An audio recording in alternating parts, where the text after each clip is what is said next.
Hi everyone, it's Sarah here from Magpie and Goblin. I've stolen Kaytee's wheel for a Magpie. She's away in Sheffield at the moment. She's just finished a degree. So I am prepping for the British Wool Show. So trying to get as much spinning as I can done before the British Wool Show. And Kaytee's Traveller is a lot easier to spin faster on in the studio than my Ashford. My Haldane Hebridean is absolutely brilliant for spinning fast on, but she's not here, she's at home, so I thought, well, I'll steal Kaytee's wheel while she's away.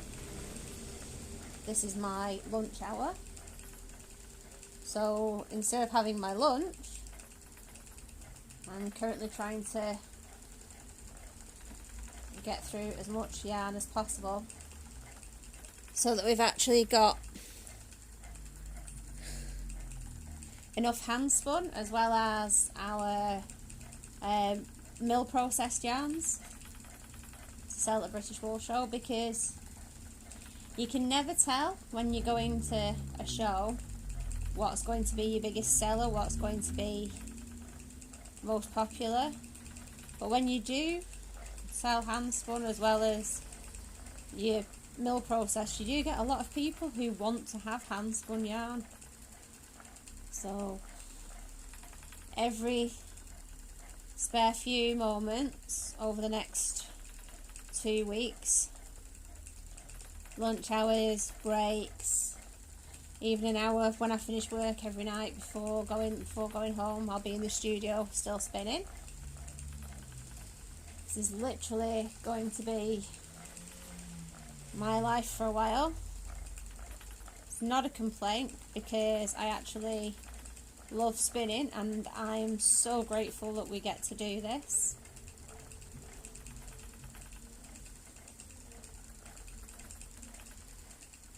We are also taking 2 of our goats to the British Wool Show, so we will have Dumpling and Donut with us for people to meet and greet, and they'll be up for cuddles, and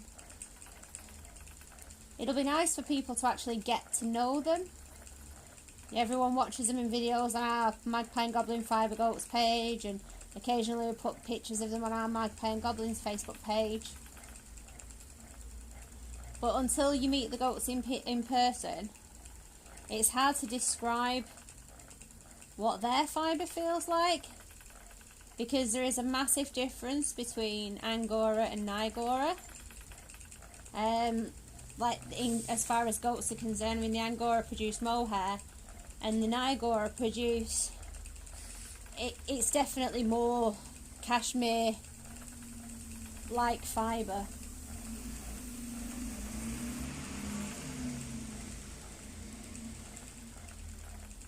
Until you can actually physically meet one, it's hard to just take someone's word for it. So bringing them out to the wool show means that people get to interact with them, they'll get to feel what their fibre feels like on them, and hopefully understand why we're doing what we're doing with our animals and why we're moving in that direction. Got a little loop of mohair caught on. Right, so we just...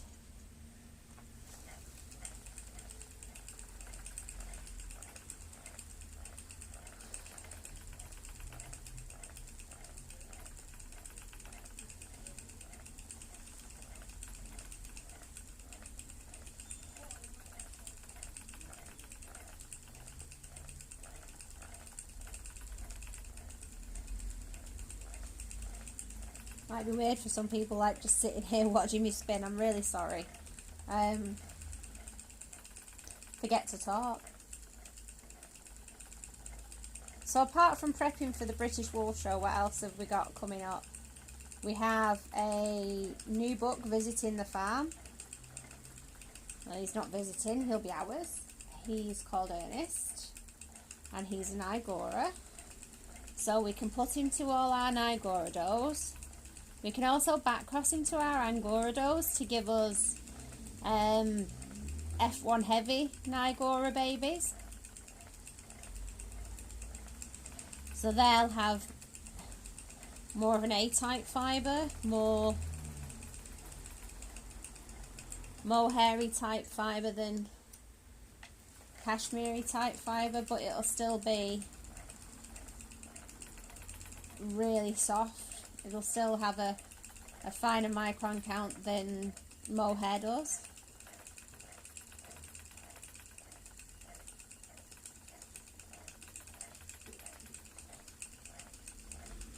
So he's coming at the end of August. And we have 13 girls we'll be putting him to. 13, I know, unlucky for some. Definitely not for Ernest, he'll be very lucky indeed.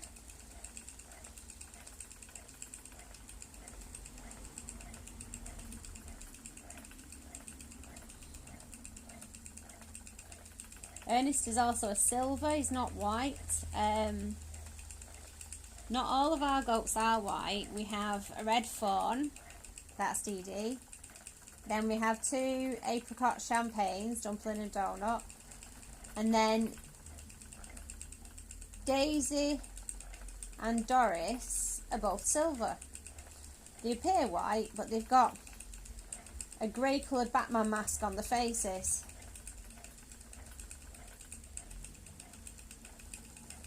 So, because Ernest's mum is actually a charcoal, sort of blue coloured Angora, he does carry a grey gene. Because those 2 girls also have a gene for grey, hopefully in their kids we do get some silvers and some, maybe even a dark grey. That would be beautiful. I've got to say I'm immensely jealous of my friend Emma and her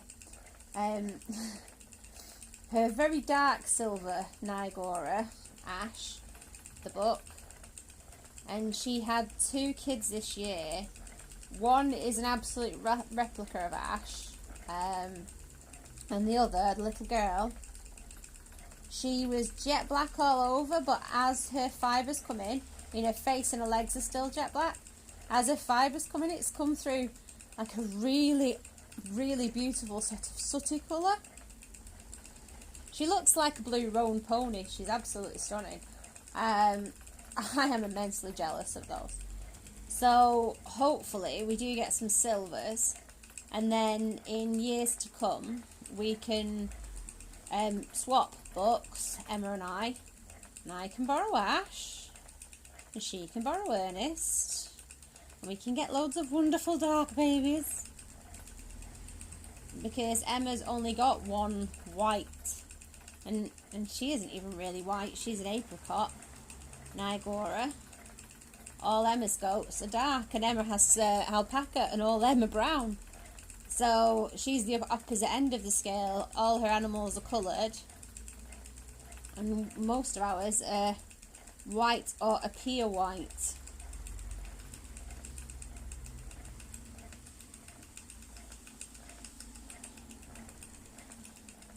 It will be interesting to see how it develops.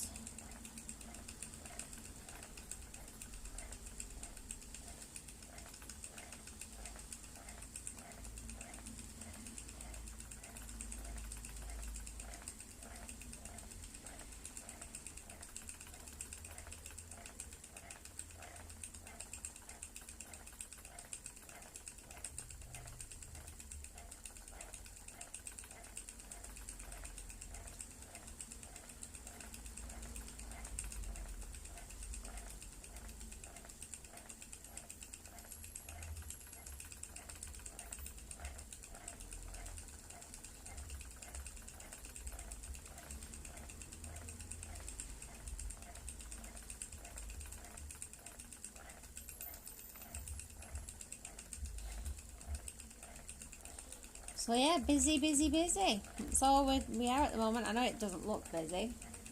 I'm sat here in the studio, but this is actually a pleasant break over my lunch to get some spinning done. I've got a client in 20 minutes, so I've got to stop soon and get ready for them.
Right, I'm going to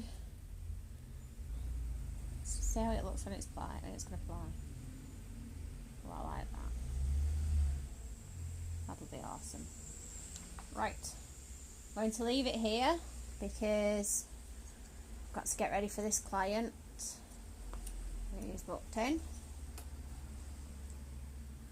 Because paying work comes first at the moment. It always does. Anyone who's coming to the British Wool Show, I can't wait to see you then. Have a wonderful weekend. Love you.